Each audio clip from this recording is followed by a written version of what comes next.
Hello. My name is Jones, and today we are going to look at different attending skills, different practical counseling skills that we need. Okay, we are going to look at the skills that the counselor needs to have. Okay, so a counselor should have different skills in order to be successful professionally. So a counselor needs to have attending skills. Okay, so attending skills, that is on how to receive the patients and ensure that the patient can come out with the problem that they are having and the likes. And then the counselor needs to have listening skills. The counselor, or during counseling, the counselor does less of talking, whilst the person that is being counseled will do more of the talking. So a counselor needs to have listening skills and not necessarily interject the client when they are trying to open up.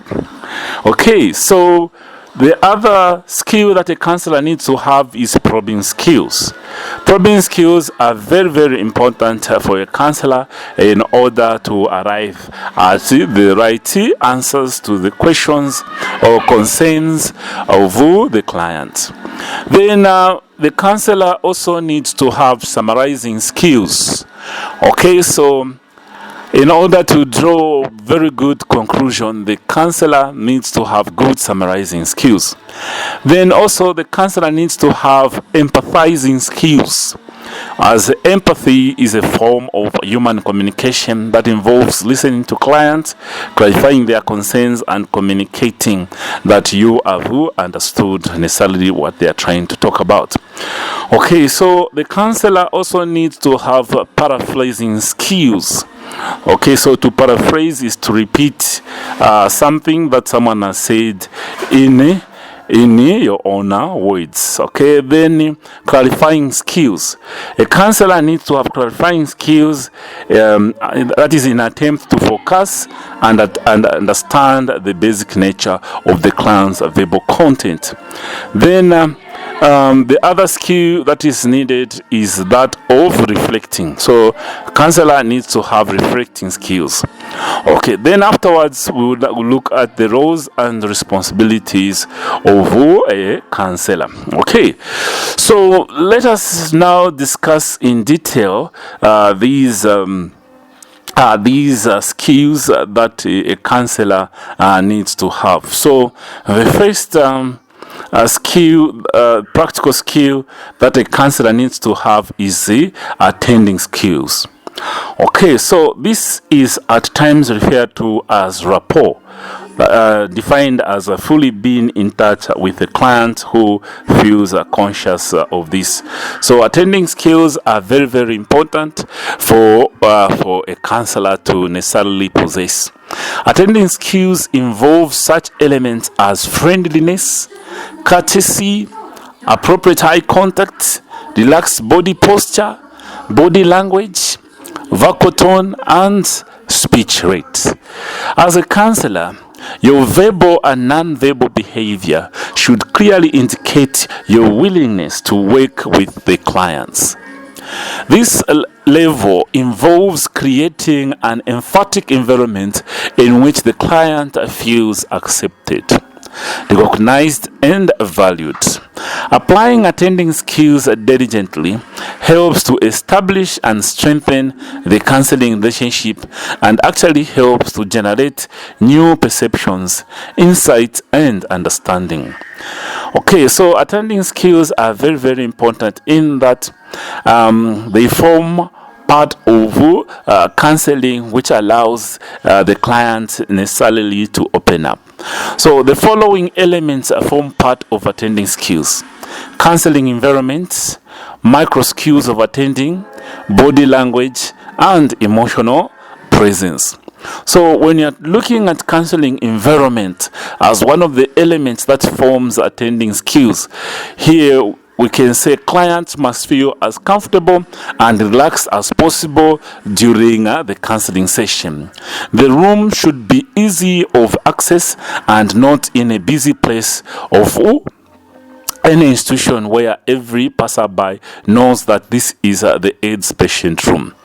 The room itself should be quiet, well furnished with the minimum of items needed and set out so as to allow both counselor and the client to feel at ease.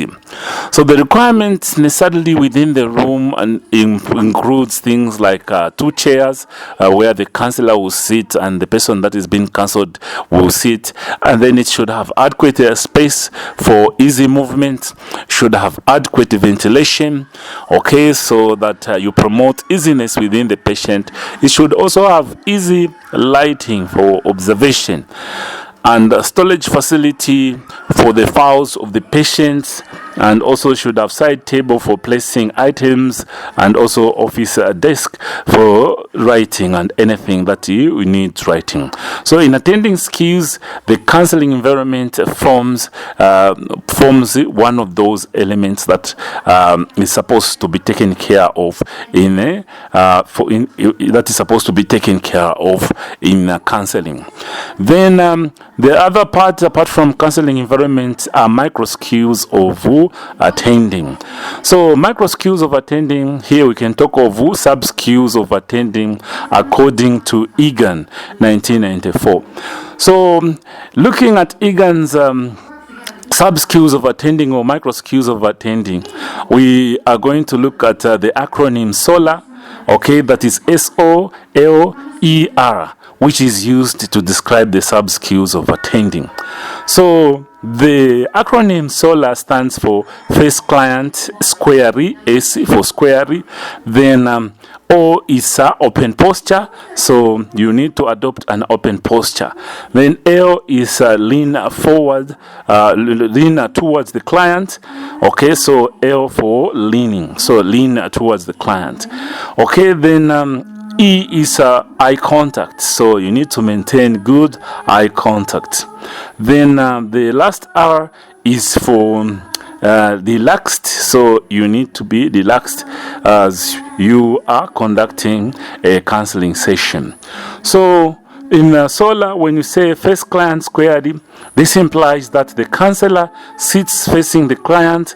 At other times, a counselor may sit at an inclined angle to the client. The counselor must adopt a posture that indicates involvement with the client. This is very important in counseling because it enhances rapport building. If at all you cross your leg or you cross your arms as you are speaking to the client feels out of place and it shows less of concern from you, the counselor. So you need to face the client squarely. Okay, so you also need to adopt an open posture. An open posture can be a sign that one is open to the client and to what he or he has to say. For instance, crossed arms and closed legs can be signs of lessened involvement in the client. In practice, the posture adopted is usually influenced by cultural settings, personal values, and expertise. So you need to adopt an open posture by not crossing your arms or crossing your legs. Otherwise, with different cultures and likes, certain things may not carry so much weight, but in the normal way of communication and the likes, or most universal way of communication, when one crosses their arms or crosses their legs as they are speaking to you, it will indicate less involvement, okay, with the person that you're talking to. Then from open posture, we talk about leaning towards the client. So a slight inclination towards the client is often seen as saying, I am with you. Okay, I'm interested in you and in what you have to say. So the word lean also refers to a kind of bodily flexibility or responsiveness that enhances communication with the client. So it is important, as the patient is talking to you, you lean towards the patient, okay, as a form of confirmation that you are with the patient and you are interested in what they have to say. Then the letter E is for eye contact. So you have to maintain good eye contact and avoid awkwardness in eye contacts. So eyeball to eyeball can be a very threatening position of putting to the concentration of the client who feels even more under scrutiny. So you might need to avoid this eyeball to eyeball kind of look. So it should be minimal, okay? It should be minimal, it should not be intense, and should not be threatening.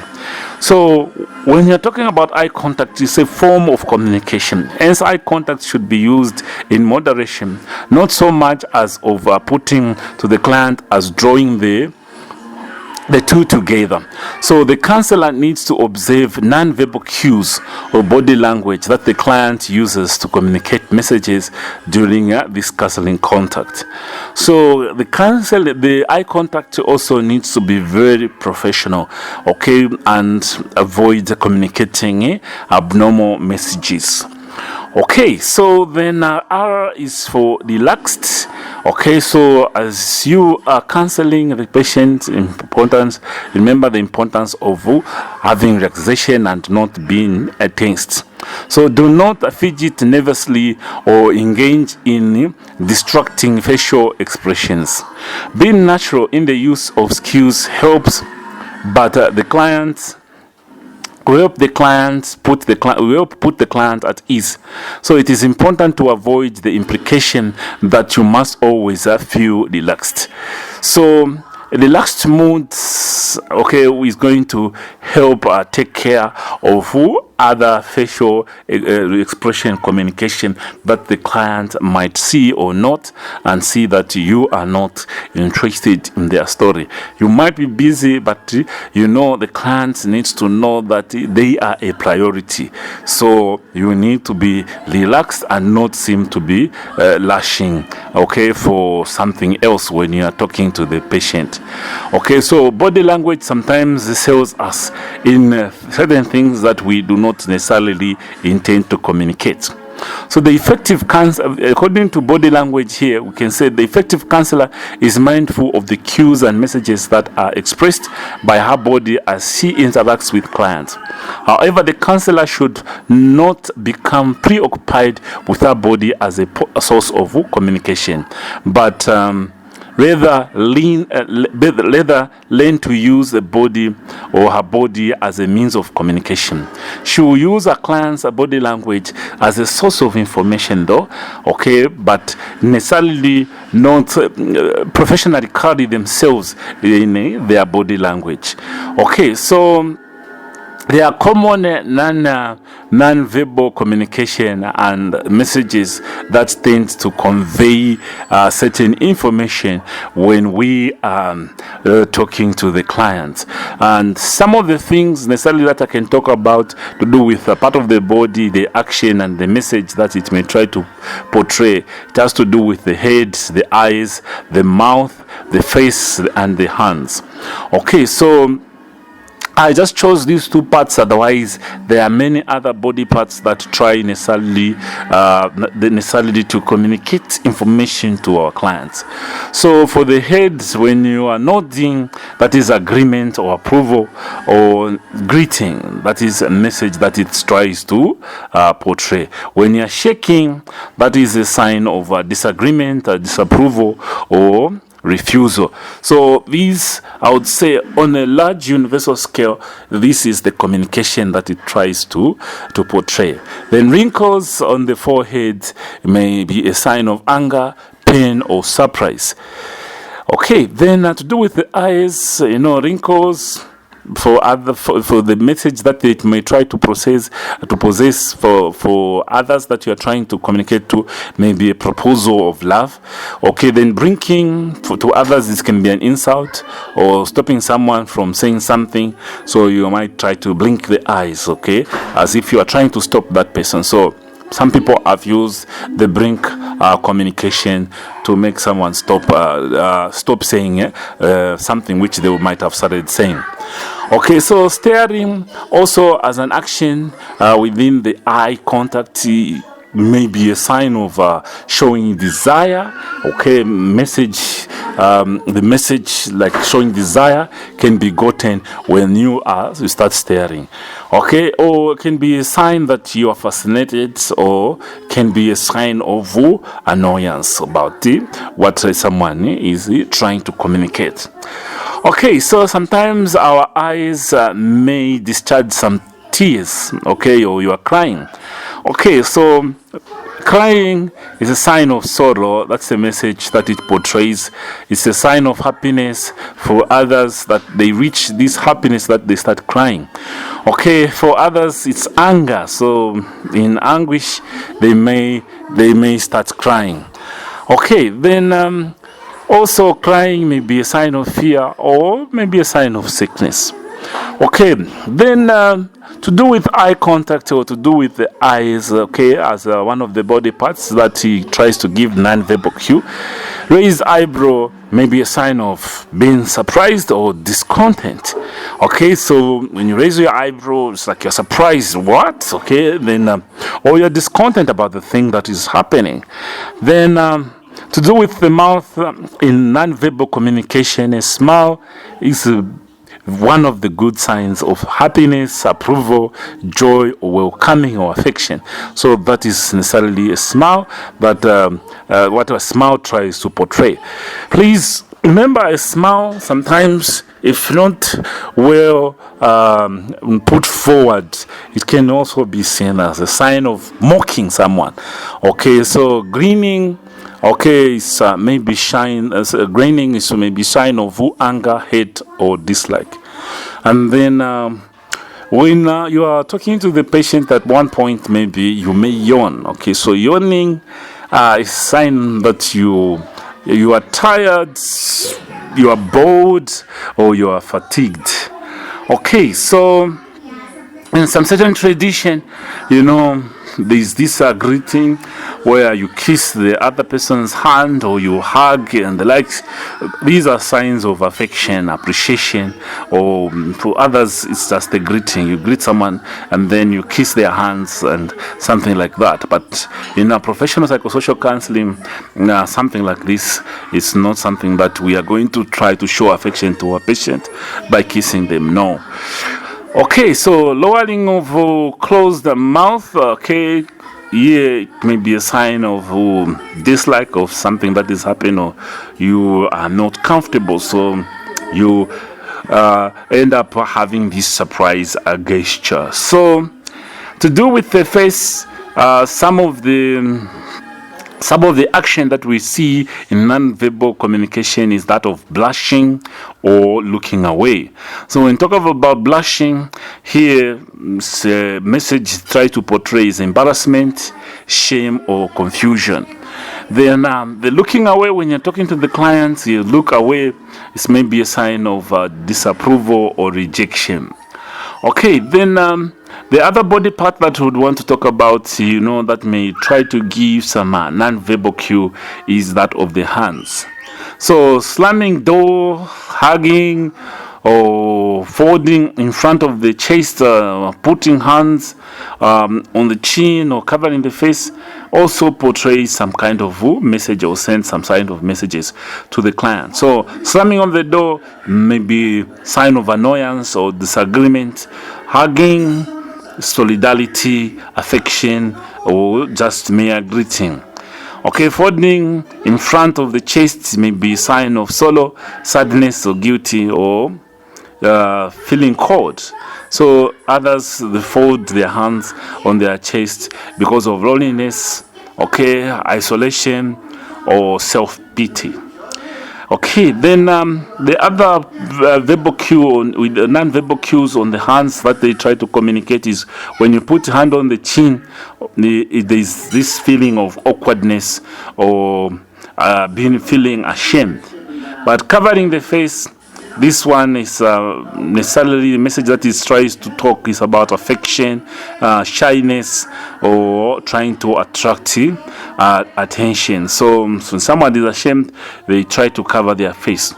So these are very, very important when you are looking at attending cues. You need to note some of these non-verbal cues, okay, because we have mentioned here that there are some elements that constitutes attending skills. These elements include counseling environment, the micro skills of which we have talked about Edgar and Sola, and then we have talked about body language, okay, body language of which we have given examples to do with the eyes, okay, the mouth, the hands, okay, so we have tried to give that to do with the body language, and then the emotional presence or announcement of emotional presence, so which has to do mostly with the body language that you are trying to portray. So it's important to know that part of our bodies may give cue to non-verbal communication. Okay, so from discussing this part of skills that a counselor needs, which is attending skills, then we can look at another skill that a counselor should have, and this is very, very important: listening skills. Okay, this is the basic tool used to gather information about the client. Okay, so there are 3 basic levels of listening in counseling context. First, the skill involves listening to the client's verbal communication. So when saying listening to the client's verbal communication, that is the actual words, the content of what is said. Okay, so you have to look at the information. If it's factual, okay, you look at what they have said, is it factual? And then you also need to analyze the underlying message. Okay, is there some explicit or implicit meaning within that they are trying to say? Okay, so there are some meanings that can be given, and right there and then you can get to say this is a meaning. But the other meaning in what the client may say, you may get them by implication to say, so with this, then maybe this will be the meaning. Okay, so you have to also look at the client as they are explaining some of these things, certain things which may give cue that they were happy, the information that they are giving, they were happy, maybe such a thing happened, and also look at some distortion gaps. Okay, so this is it. At the first level of listening, where you look at the actual words that they have said and look at the explicit and implicit meaning of what they are saying. Then the second level involves listening to the client's non-verbal cues. Okay, so in the second level, we look at the non-verbal communication, and in the attending skills, we have mentioned a lot of cues that we can get from our body parts. So in the non-verbal cues, we can look at bodily behavior, facial expression, the voice tone, and the general appearance. Okay, then in the final level, this one, it involves the feelings and reaction of the client. Okay, from the first level where you look at the actual words, the second level, you look at the non-verbal cues, but now in the final level, you try to analyze the feelings and the reaction of the client. Okay, so this is sometimes referred to as the transference, as well as also look at the feelings and the reaction of the counselor. Then we call this the counter transference, as the client is explaining what are some of the feelings, okay, that are being invoked within the counselor. Okay, If the story is sorrowful, the counselor, how does the counselor takes it? Okay, how does the counselor portray his empathy? How does the counselor portray the sympathy? It is very important that the counselor accurately interprets the feelings and story presented by the client. The effective counselor should be neutral. Should be neutral. And appreciate what the client is saying, and also be sensitive to the needs and the aspiration of the client, while at the same time recognize addressing those feelings and reaction in more constructive way. Okay, so as a counselor, you can avoid the following common mistakes in counseling, that is interrupting the client unnecessarily, asking long and complex questions, using jargons, asking non-purposeful questions, asking too many why question, why this, ignoring the client's verbal or non-verbal cues. So in the levels of listening, we have talked about listening to the actual words, listening to the non-verbal cues, and also reading the feelings and reaction of the patient.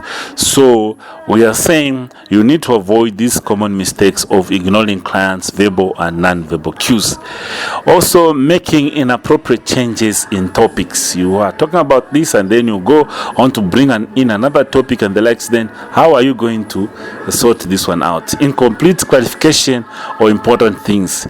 Turning counseling session into an interrogation also may make the patient to be withdrawn. So avoid doing this. And then indicating patronizing or judgmental attitude will also make the client feel uncomfortable. So when talking about listening skills in counseling, we are necessarily looking at listening to the actual words, listening to verbal cues, and also paying attention to feelings and reaction. So with that discussed, let us look at probing skills, which is another practical skill that a counselor needs. So this is the basic tool that is used to explore, clarify, and discover information about the client and his concerns. You are encouraged to vary the tactics of communication with the client by using open-ended question, using closed-ended question, using statements, using interjections, using prompts. So in probing skills, you use these types of questions or tactics. When you say using open-ended question, this will give a lead into a subject which needs to be explored or clarified. Then when you talk about using closed-ended question, in which clients are asked specific questions for direct responses. These questions should be used to elicit specific responses to particular pieces of information. Closed questions are intrusive and often face the clients on the defensive mode and should therefore be used occasionally. So in probing skills, we use open-ended question. Open-ended questions, they are less threatening. But when you use closed-ended questions where the specific answers like yes or no, the client has to give such answers, then it may sound intimidating. So here in using closed-ended question, clients are asked questions for direct responses. Then using statement. This is more in context of paraphrasing. Instead of asking either open or closed-ended question, you paraphrase what the client is saying so that you draw more understanding on what they are trying to communicate. So you can use a statement. Then using interjections. Primarily this is intended to focus the client's trend of thoughts or discussion of a particular theme. Usually, interjections are more effective when the client's main thoughts or themes are repeated in the response.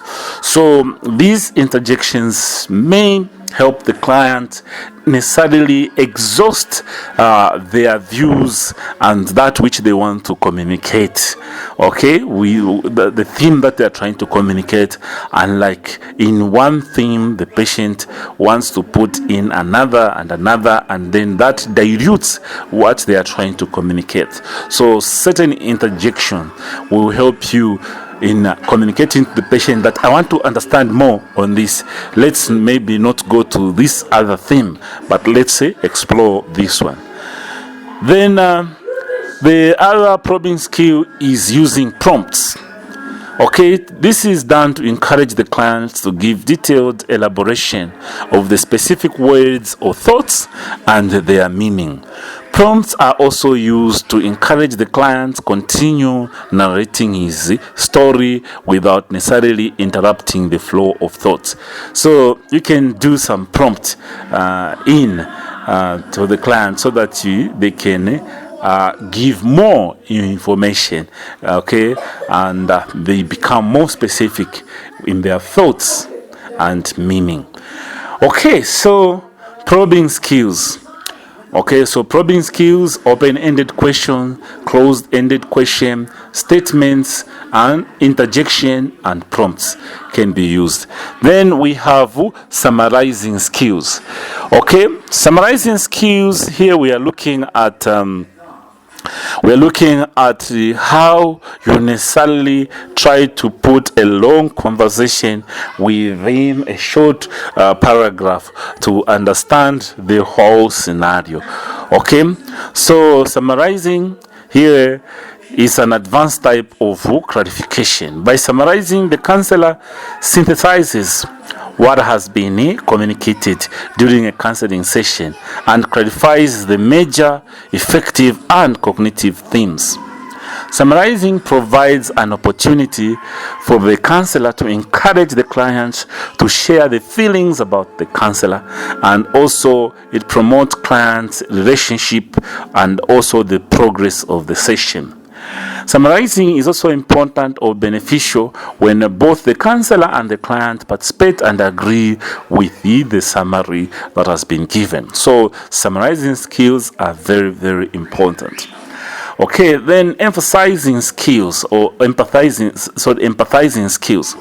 So empathy as a form of human communication involves listening to clients, clarifying their concerns, and communicating this understanding to them so that they might discover new meaning and perception in relation to their problem situation. It is necessary for counselors to enter clients' worlds deeply enough to participate in the clarification of problems and the creation of opportunities of solving them without having to gauge client's action based on the counselor frame of reference. So entering another person's perceptual world must be done with caution. Okay, this is because it involves the special ability of being able to remain in your own world as well. So you need to show empathy as the client is trying to tell you more about the information that they have and their feelings. So you need to have empathizing skills. Okay, so we talked about summarizing skills, and we have also talked about probing skills. Okay, now we can talk about paraphrasing skills. Okay, when we say paraphrase, it means repeat your own words that the client has said without necessarily changing the essence of what the client is saying, but you use different words in order to draw more meaning. So to paraphrase a statement, okay, that can be either interchanged with a client statement. Okay, it is used necessarily to check whether you have understood what the client is saying, or it will also demonstrate that you have understood what the client is saying. So paraphrase by changing some few words to draw more meaning. So when you are counseling the patient, so what you are saying here is you mean or and the like. So this will help, this paraphrasing will help you understand more meaning in the context of the clients that you are counseling. Okay, so the other skill that the counselor needs is that of clarifying. So clarifying skills are very important. Clarifying refers to an attempt to focus and understand the basic nature of the client's verbal content. The skill is used to address the question, what really is the problem? What really is the problem? What is the client trying to say? Okay, sometimes a reply to a question will simply not be understood, and then it is essential to seek clarification. Do not guess for the patient. Okay, so in clarifying skills, this skill, it will also help differentiate specific issues from broader issues of any given presenting a problem. So clarifying skills are very, very important to get clarity. Okay, then we can talk about lastly reflecting skills as some of the skills that a counselor should have. So this is a skill used by the counselor to communicate back to the client his or her understanding of the client's perspective and concern at an emotional level. So selective attention to emotional content of the client's story or verbalization results in clarification of underlying feelings and experiences. Responses reflecting the feelings and perceptions of the client would be, for example, how would you feel if the HIV test result was positive? So trying to reflect in that form. Or you may ask questions like, how do you feel about your husband's reaction? Or other questions in reflecting skills that can be asked is, what seems to be your main concern in all this? So questions such as these are very, very important, okay, to know more about the feelings and the perception that the clients have about their problem, and also in trying to discover what is bothering them and what needs to be put right at the emotional collective way.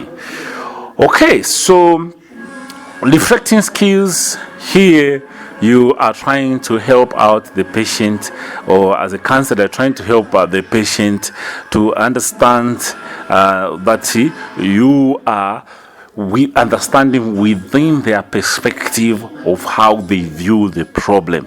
So you can give selective attention to emotional content that the client try to give you in the verbalization, but make clarification of underlying feelings and experiences. Okay, so we have talked about reflecting skills as the last skill that a counselor will need, or a practical counselor will need. Now, let us look at some of the roles and responsibilities of a counselor. Okay, so as a senior counselor, you experience a lot of things with the advanced training. So you will experience a lot of things with advanced experience. So some of the roles and responsibilities of the counselor may include support and supervision of counselors when you are the senior counselor. And when you are a senior counselor, you can start mentoring those that are within you. As a senior counselor, you need to mentor those that are working within your unit. And as a senior counselor, you can train other cadres of counseling. That's why we have trainer of trainer when you do counseling, and then you can also do a trainer of trainer counseling or advanced counseling, so that you can become a senior counselor and become a counselor of counselors. Okay, you can also accept referrals of difficult, complex cases as a senior counselor, so that you can give the necessary communication therapy that is needed. Facilitating or supervising support clubs also on occasional basis may be one of your roles as senior counselor, so that you facilitate and supervise these clubs so that they work within the necessary guidelines. Okay, now as professional counselor, after you just do the counseling course or psychosocial counseling course, and you have not done the trainer of trainer courses, so you're not a counselor of counselor, but you are just a professional counselor. So counselors with a professional background, like nurses, teachers, with pre and post test and ongoing counseling training, the roles that they necessarily might play are pre-test and post-test counseling. They can also play the role of couple counseling as professional counselors. They can also may do follow-up counseling and also support for lay and peer counselors. Okay, that is necessarily what professional counselors do. So nurses, they can specialize in counseling and become professional counselors, and they can also do counselor TOT, that is the trainer of trainers for counselors, and become senior counselors. Okay, so teachers also can join counseling and become professional counselors, and they can also do trainer of trainers. So same for human resource officers, they can do that. But now those without any professional background, okay, known as lay counselors, these are counselors with pre and post test and ongoing counseling training. So these lay counselors, necessarily we are looking at those without any professional background. So these, they can do pre-test and post-test counseling of routine cases, and also do follow-up and supportive counseling for uncomplicated cases. Okay, apart from lay counselors, you can also have peer counselors. Okay, peer counselors' concerns comes from the same background as the clients. Okay, this can include people living with HIV and AIDS, or women who have been through prevention of mother-to-child transmission projects. Okay, it may also include peer workplace counselors or youth counselor, peer counselors. So peer counselors here have these roles of counseling their peers. So their roles can also include advocacy and community mobilization. It can also include HIV education and educative counseling. It may also include follow-up and supportive counseling for uncomplicated cases, and also running supportive clubs in counseling. Okay, so in the last part of our presentation, we have looked at roles and responsibilities of counselors. So amongst the counselors that we have looked at and their roles are senior counselors, professional counselors, lay counselors, and peer counselors. So when we talk of senior counselors, here we are looking at experienced counselors with advanced counseling training. These are people who have gone extensively have done counseling. So their roles necessarily will be support and supervision of other counselors. So after you do this course, you can advance your training in counseling and become a senior counselor, so that you can mentor others, you can train others, you can even accept referrals within the chain or within the line of counseling. Then we have professional counselors, that includes nurses and teachers or human resource officers that have done some counseling. Their roles may include pre-test and post-test counseling, couple counseling, follow-up counseling. Okay, then lay counselors, they may have no professional background, but may be involved in pre- and post-test counseling, and also for follow-up supportive counseling. Then we talked about peer counselors, necessarily these that might belong to a certain club or class. Okay, so they have the experience and they would want to promote positive or behavior multiplication amongst their peers. So these can do advocacy and communication mobilization. They can do HIV education and educative counseling. They can also do follow-up and supportive counseling. Okay, that is for uncomplicated cases, and also they can run and support clubs. So we were looking at practical skills that a counselor should have. Okay, so in looking at practical skills that a counselor should have, we also looked at the roles necessarily that we have talked about. But otherwise, the practical skills that a counselor needs to have are attending skills.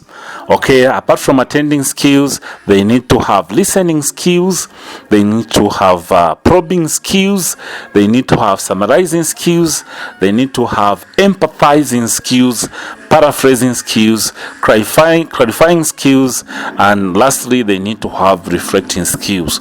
So to know all these skills that a counselor, a practical counselor needs to have, you may come up with a mnemonic and be able to remember all these. So it's important to know the context and the content that you need to talk about in each and every skill that we have talked about. So from me, I'm saying thank you very much for listening and keep studying.